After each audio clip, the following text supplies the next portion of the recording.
সালাম আলাইকুম। আমি ডাক্তার আসম বদরুদ্দোজা।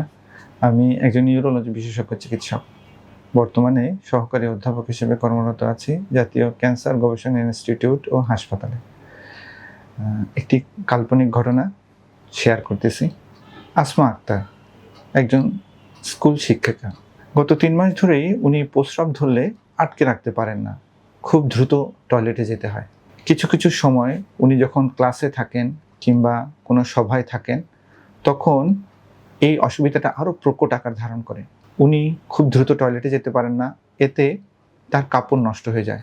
ফলে তার ব্যক্তিগত পরিষ্কার পরিচ্ছন্নতা এবং নামাজের জন্য পবিত্রতা, এটা কিছুই উনি মেনটেন করতে পারেন না। এটা নিয়ে উনি বেশ দুশ্চিন্তার ভিতর ছিলেন। এই সমস্যা নিয়ে ডাক্তারের কাছে শরণাপন্ন হন, একজন নিউরোলজিস্ট দেখান। নিউরোলজিস্ট পরীক্ষা করে দেখেন তার ইউরিন আরএমই, পরীক্ষার ভিতর যেমন urine RME, ultrasound, MCCN, PVR, renal function test, এই পরীক্ষাগুলো করে দেখেন যে উনি একটি বিশেষ ধরনের অসুবিধায় ভুগছেন, যেটার নাম ওভার অ্যাক্টিভ ব্লাডার সিনড্রোম। এতে যেটা অসুবিধা হচ্ছে, অল্প প্রস্রাব ধরলেই উনি দ্রুত টয়লেটে যাচ্ছেন। উনি যখন প্রস্রাব করছেন, অল্প একটু প্রস্রাব হয়ে আর হচ্ছে না। এরপর আবার কিছুক্ষণ পর আবার উনি প্রস্রাবে যাচ্ছেন। অল্প একটু প্রস্রাব হয়, আবার প্রস্রাব হয় না।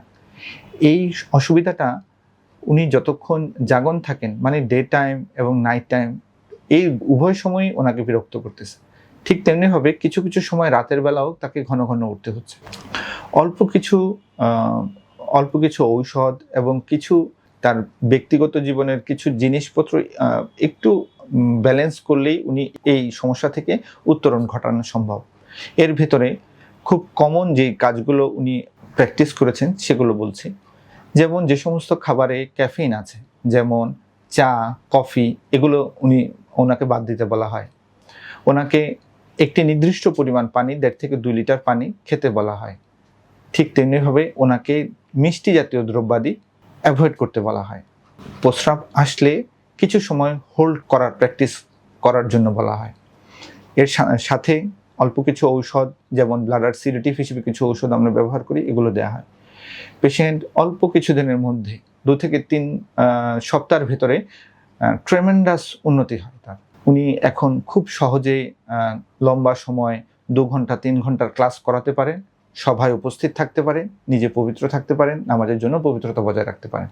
আশা করি আপনার জীবনের সাথে এরকম ঘটনা মিললে আপনি সংশ্লিষ্ট ইউরোলজি বিশেষজ্ঞ চিকিৎসকের পরামর্শ নেবেন এবং সহজেই এই অসুবিধা থেকে মুক্ত থাকতে পারবেন। ধন্যবাদ। সালাম আলাইকুম।